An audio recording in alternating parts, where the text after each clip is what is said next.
Također, novo je da pregovaramo, već je 90% završeno. Uživajte!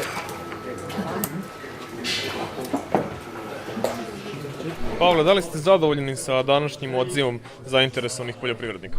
Da, apsolutno, kao i svake godine, znači odaziv je veliki, znači zbog toga što imamo puno kooperanata, što imamo cenjene goste, generale osiguranje i cenjenog profesora Žarka Ilina.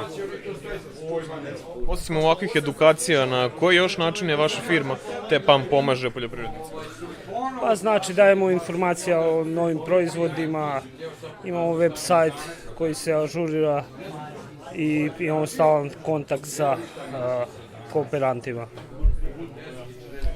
Koliko se prema vašem mišljenju prate trendovi u uzgoju paprike u ruskom prostoru?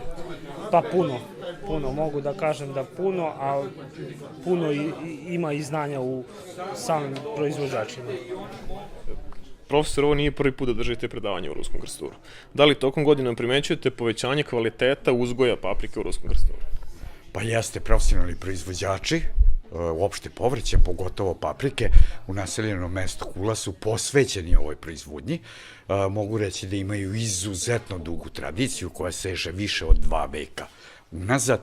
Čak 60. i 70. godina su mnogi u okolini učili o proizvodnji paprike upravo iz ruskog krstura. Naravno, tehnologija proizvodnje od perioda 60. i 70. godina do danas je značajno napredovala.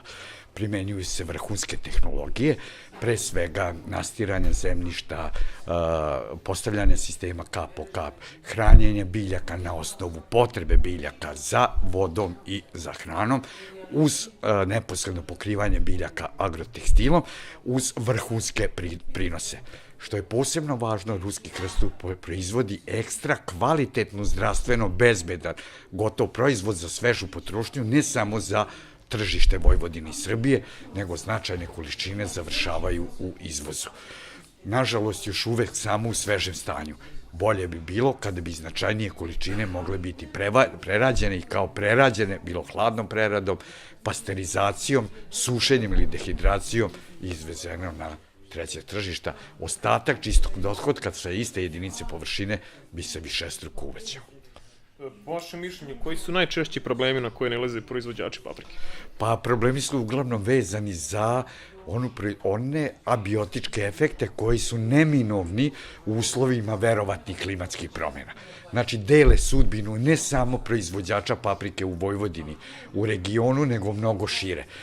Svedoci smo da su na sceni klimatske promjene. Klimatske promjene ostavljaju drastične posledice na rast i razviće paprike u toku vegetacionog perioda, a uz to dolazi do pojave prouzrokovača bolesti i štetnih insekata, što u pojedinim nepovoljnim godinama može umanjiti prinos na nivou od 5 pa čak do 70%.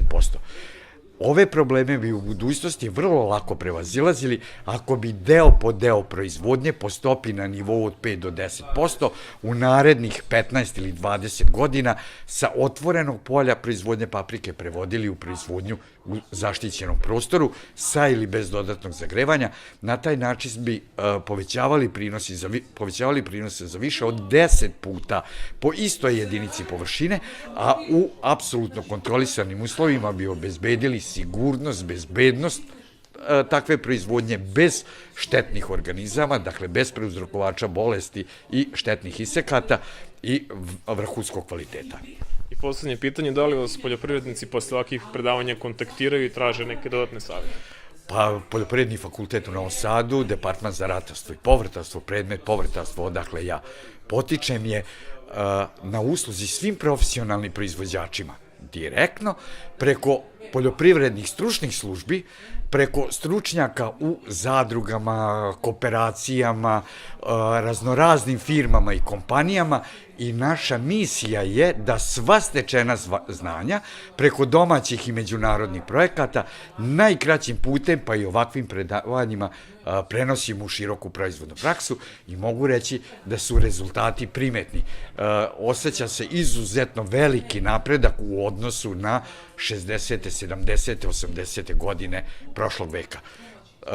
na Poljoprivrednom fakultetu u Novom Sadu je i sedište Vojvođanskog društva povrtara, gde su većina ovde prisutni i članovi, gde imaju mogućnost da jednom ili dva put godišnje posećuju savetovanja ili manifestacije na kojima se obrađuju i teme koje oni biraju. Dakle, koji njih životno interesuju na tom prostoru i koji će njima rešavati probleme u nekom narednom periodu. Dakle, Poljoprivredni fakultet u Novom Sadu, Departman za ratarstvo i povrtarstvo je na usluzi svojim profesionalnim proizvođačima, kolegama, agronomima u cilju unapređenja povrtarske proizvodnje u Vojvodini, Srbiji, pa i u regionu. Hvala vam puno. Molim i drugi put.